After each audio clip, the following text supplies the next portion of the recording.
السلام عليكم.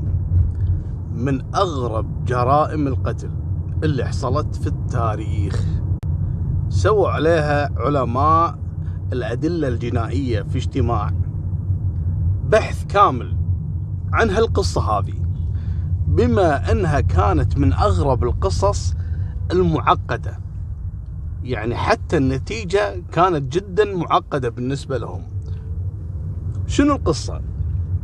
في سنة 94 واحد اسمه رونالد، أمريكي، رمى نفسه من الدور 14، انتحر. لكن الغريب لما وصلوا رجال الأدلة الجنائية وبحثوا في القضية، لقوا الرجل صحيح انه انتحر، لكن مصاب بطلقة نارية أصابت رأسه، يعني طلقة نارية كانت قاتلة بالنسبة له. فاستغربوا، هل هو يعني رمى نفسه بالمسدس وبعدين هم كذلك سقط من دور 14، ولا شنو القصة؟ شيء غريب. اصعدوا سطح العمارة هذه يدورون على السلاح بالسطح، ما لقوا السلاح، فشكوا بالموضوع. حتى مكان وجود الطلقة في الرأس، يعني العادة اللي بينتحر دائما نشوفهم بالأفلام يحط السلاح على جنب رأسه يعني، لكن انها تأتي الطلقة بالوسط من فوق، شيء غريب.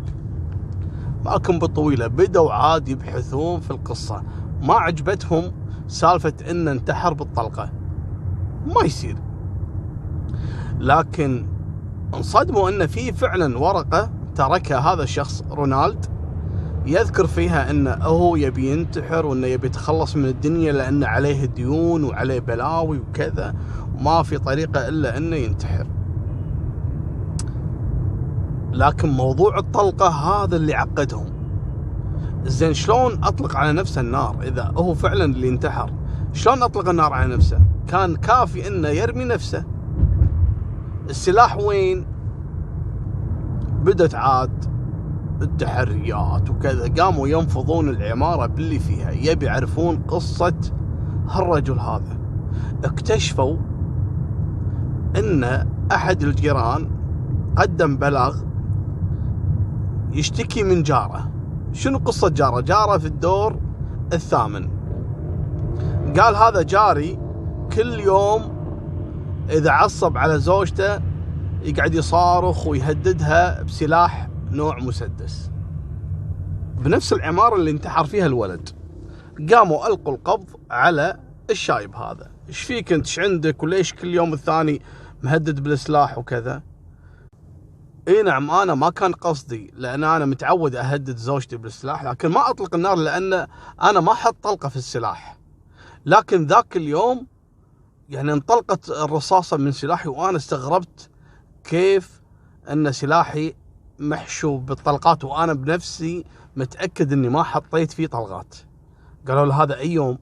اكتشفوا ان في نفس اليوم وفي نفس الوقت اللي انتحر فيه رونالد.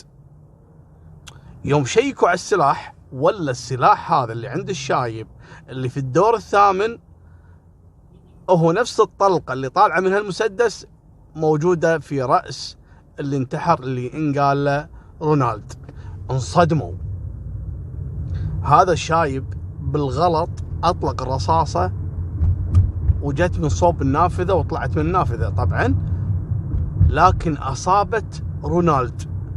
شلون ورونالد نفس الوقت رمى نفسه من الدور 14؟ المصادفة الغريبة اكتشفوا ان رونالد لما قط نفسه من الدور 14 مر على الدور 8.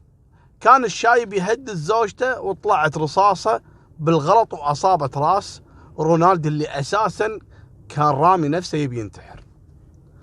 قاموا يطقون على راسهم. اسمع الصدمة الثانية. المفروض رونالد لما قط نفسه من دور 14 انه ما يموت. تقول لي شلون ابو طلال شلون ما يموت من الدور 14؟ رونالد ما كان يدري ان عمال البناية اللي كانوا يسووا لها صيانة كانوا حاطين شبك في الدور السابع.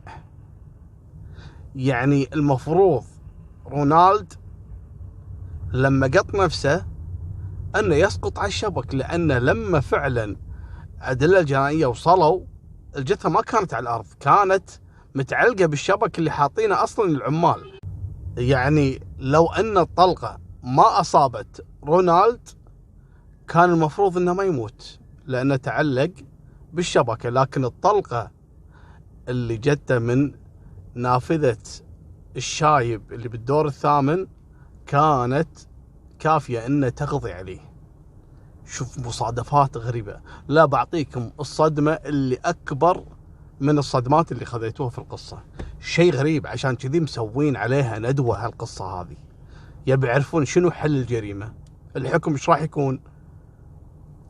اسمع الصدمة. يقول لك تقدم بعد هالقضية هذه وسجنوا الشايب، لأن الشايب طلع هو القاتل، لأن رونالد المفروض انه ما يموت. صحيح انه قط نفسه، لكن الشبكة هذه انقذته، لكن طلقة الشايب ذبحته، فالشايب هذا متهم جريمة قتل. بعد يومين ثلاثة تقدم أحد أقارب الشاب هذا ويعرفه على علاقة معاه وكذا، قال أنا شفت هالشاب هذا قبل لا ينتحر بكم يوم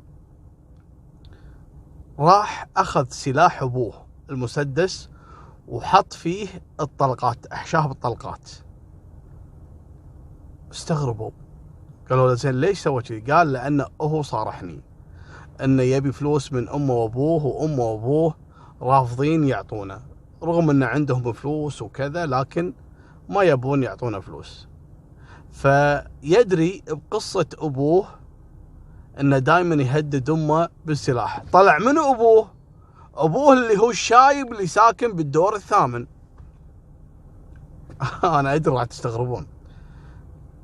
طلع هذا الولد اللي انتحر رونالد هو ابوه هذا اللي بالدور الثامن، ورونالد قبل لا ينتحر بفترة اخذ سلاح ابوه حط فيه طلقات، يبي ابوه يذبح امه. يدري ان ابوه كل يوم الثاني مطلع المسدس ويهدد الام، لكن ما كان في طلقات، فراح حط الطلقات. قال خل ابوي يذبح امي وانا افتك من اثنين، واحد يموت والثاني يدخل السجن وانا ارثهم واحل مشكلتي المادية. لكن الابو تأخر، ما نفذ الجريمة مثل ما خطط لها رونالد. فزهق رونالد، انتظر وعليه ديون، وفي ناس تطالبه لانه داش نفس القمار هذول العصابات القمار وكذا يهددونه، فصارت حياته جحيم. شاف ابوه ما هدد امه كالعادة، قام ورمى نفسه من الدور، من السطح يعني دور ال14، وابوه اثناء هالوقت هذا كان يهدد امه واطلق الرصاصة وجت براس رونالد. علم الجنائي لما قعدوا يفحصون هالقصة هذه قالوا الحين عرفنا من القاتل. قاتل رونالد وهو نفسه رونالد، هو اللي حط الطلقة وهو اللي خطط حق كل شيء وقط نفسه والطلقة جت براسه. أول مرة بتاريخ إنه يطلع لك قاتل نفسه، يعني مو منتحر، لا قاتل نفسه اللي هو رونالد. وتسكرت هالقضية وكانت من أغرب الجرائم اللي حصلت في التاريخ. هذه نهاية سالفتنا، وفي سالفة كذلك غريبة اليوم بجننكم غرائب. فأمان الله، مع السلامة.